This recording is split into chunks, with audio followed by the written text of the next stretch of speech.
வணக்கம் ஜோதிட நண்பர்களே.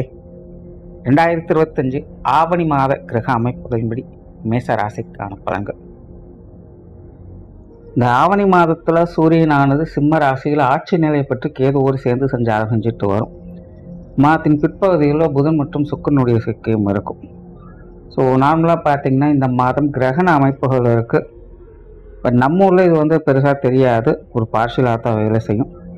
பட் நார்மலாகவே இந்த கிரகண அமைப்புகள் இருக்கக்கூடிய அந்த காலகட்டம் என்பது ஜென்ரலாகவே எல்லா விஷயங்களும் கொஞ்சம் மந்தமாகத்தான் இருக்கும்.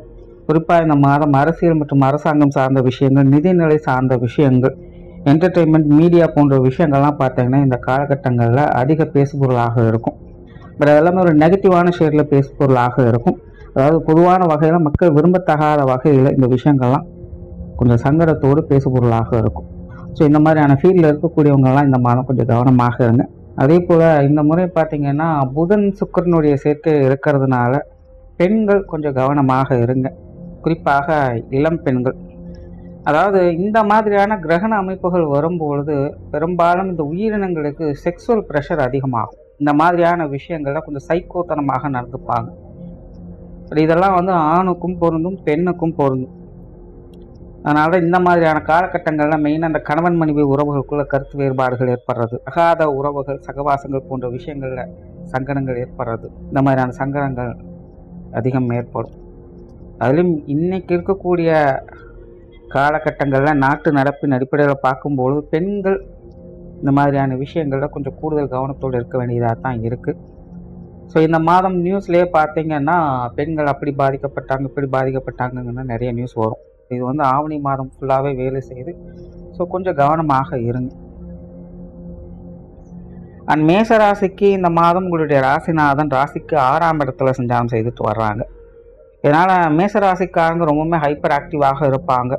மூக்குக்கு மேலே கோவம் வரும்னு சொல்லுவாங்க. அந்த மாதிரி காரியத்தில் கருத்தாகவும் இருப்பாங்க. அதே நேரம் ரொம்பவுமே டென்ஷனாகவும் செய்வாங்க.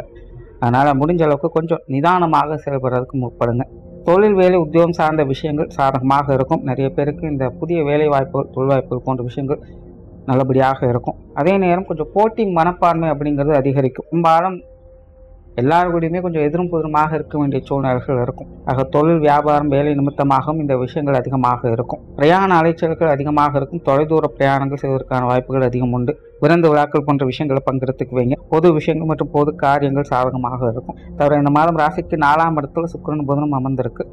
ஆக மேசராசிக்காரங்களுக்கு இந்த குடும்ப விஷயங்கள், காரியங்கள் சாதகமாகும். குடும்ப தேவைகள் பூர்த்தியாகும். குடும்பத்துக்குள்ள மன மகிழ்ச்சி தரக்கூடிய விஷயங்களை பார்த்து வருவீங்க. அதாவது மேசராசிக்காரங்களுக்கு குடும்ப உறவுகள் வகையில் சாதகமான அமைப்புகள் இருக்கும். இப்போ குடும்ப தேவைகளை பூர்த்தி செய்வதற்காக கொஞ்சம் முயற்சி எடுக்கவும் செய்வீங்க. முயற்சி நற்பலன்களை பார்த்து வருவீங்க. பெற்றோர்கள் சம்பந்தப்பட்ட விஷயங்கள் சிறப்பாக இருக்கும்.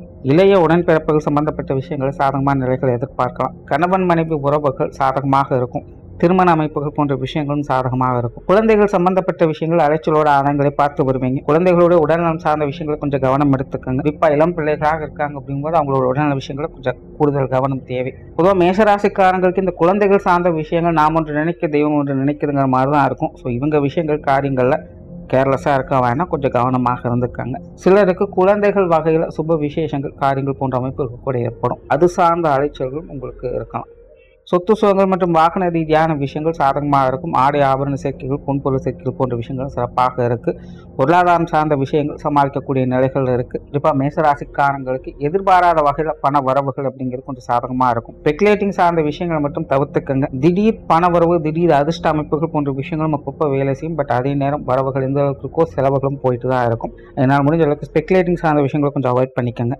மாணவர்களுக்கு கல்வி மற்றும் வித்தை சார்ந்த விஷயங்கள் சாதகமாக இருக்கும். கூட படிக்கிறவங்க, பழகிறவங்ககிட்ட மட்டும் கவனமாக இருங்க. நீங்கள் சும்மா இருந்தாலும் வம்புக்கு இருக்கிற மாதிரி ஏதாவது விஷயங்களை செஞ்சுட்டு தான் இருப்பாங்க. இந்த விஷயங்கள் மட்டும் மாணவர் கொஞ்சம் கவனமாக இருக்க. மற்றபடி கல்வி வித்தைகளை சாதகமான அமைப்புகளை எதிர்பார்க்க முடியும்.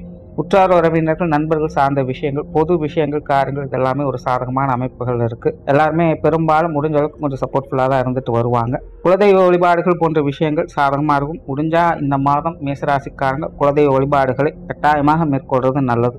ஸோ ஓவராலாக மேசராசியை பொறுத்த வரைக்கும் இந்த மாத அமைப்பு அலைச்சலோட ஆதாயங்களை கொடுக்கும். முடிஞ்ச அளவுக்கு டென்ஷனை தவிர்த்துக்கங்க. நன்றி, வணக்கம், வாழ்க வளமுடன்.